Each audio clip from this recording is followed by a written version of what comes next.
Good evening. Christmas is a time for family, for friends and for neighbours. To be with them, yes, but also to care for them and protect them. This Christmas, once again, we're at a critical moment in our fight against COVID. The new variant Omicron is spreading fast, and the argument that we don't know enough about it doesn't stack up.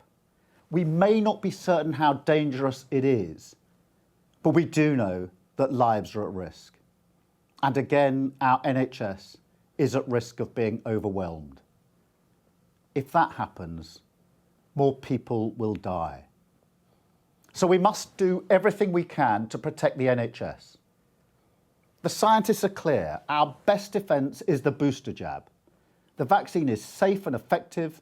It protects us and those around us. That's why Labour supports the government's plan to get every adult boosted by the end of the month. And personally, I want to urge every one of you to book an appointment or go to a walk-in centre as soon as you can. We must also use this Christmas break to vaccinate children over 12 and stop the spread in schools. If you haven't had your first or second jab, now is the time to come forward. It matters more than ever. And let's face it, a booster for every adult before the end of the month is a big challenge, which is why we argued that the government should have stepped up sooner. But time and time again, the British people have risen to the challenge. So let's pull together now and do the right thing once more.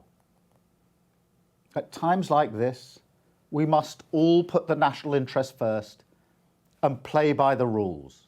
Of course, I understand that sticking to the rules can be inconvenient, but stick to the rules we must.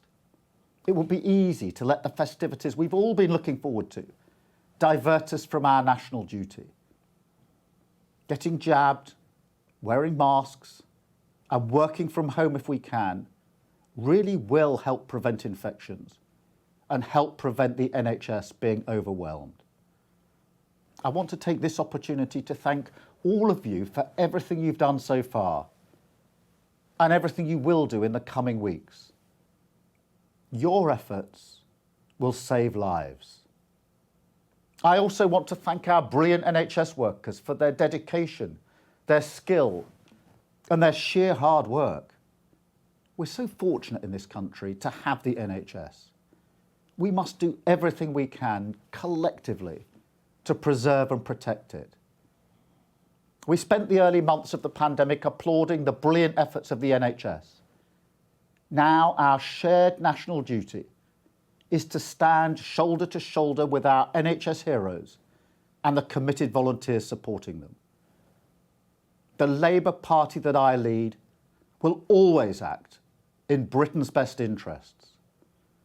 The Labour Party that I lead will always do everything within its power to protect the NHS. The NHS that's done so much good since Labour founded it almost 75 years ago. As leader of Her Majesty's opposition, it is my solemn duty to challenge the government where necessary. The health, safety and security of our nation and its people must always be the first priority. That's why we will always support measures designed to protect public health. That includes the measures in Plan B. We are a patriotic party, and it's our patriotic duty to vote for these measures to ensure that they go through. In doing so, we are supporting the NHS and supporting our country. But rest assured, I will still hold the government to account in the coming weeks. That is also in the national interest. Meanwhile, I'm asking all of you to do your bit too. At this time, we need leadership. Leadership that the country can trust. It's a big national effort, and we all have our part to play. Get Britain boosted, protect the NHS, and save lives. And from my family to yours, I wish you a very happy Christmas.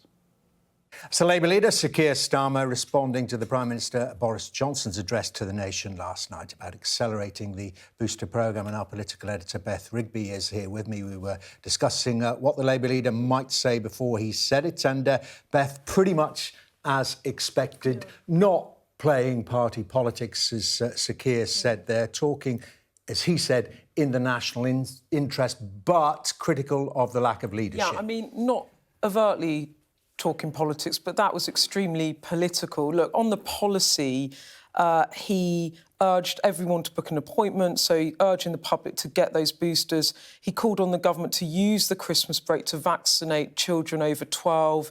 There hasn't been huge take-up for over 12, so calling for a bigger push on that to try and get more secondary school children vaccinated.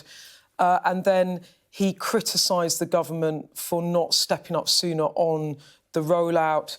When it came to the politics of it, he didn't outrightly criticise Conservative MPs for rebelling.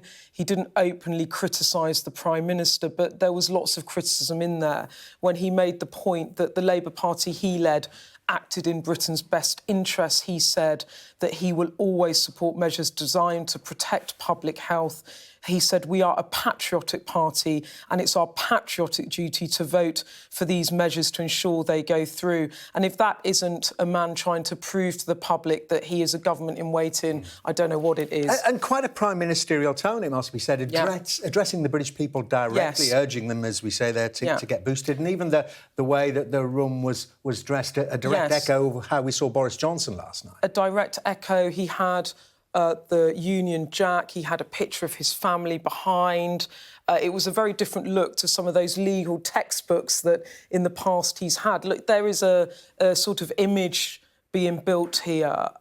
You know as well in some of those reports, internal reports about why did Labour lose the last election, a lack of patriotism seen by the public towards the Labour Party and leadership at the time was a big factor in that. And Keir Starmer really trying to build back that impression with the public. I thought also he did criticise Boris Johnson, but he did it in quite a subtle way when he said, at this time, we need leadership that the country can trust. He also said, at times like this, we must all put the national interest first and play by the rules, leaning into two things that he keeps talking about, that this is a Prime Minister that is not trustworthy and that is not playing by the rules and is breaking promises. So that messaging that he pumps out at Prime Minister's question, he's put that into this address, but he definitely sought to rise above